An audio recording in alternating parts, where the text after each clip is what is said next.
السلام عليكم، الإخوان الفلاحة. إن شاء الله اليوم بغينا نوريكم الدور ديال عنصر ديال الزنك.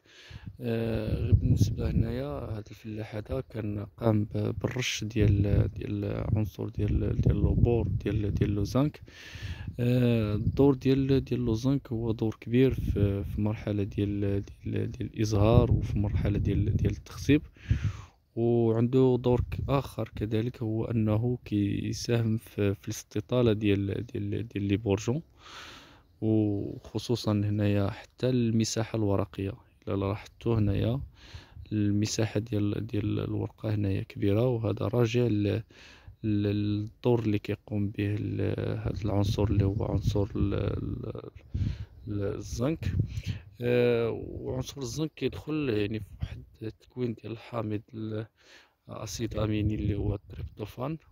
وهذا التريبتوفان هو عنصر اللي مهم في النمو، في الاستطالة ديال لي بورجون، وفي زيادة المساحة الورقية.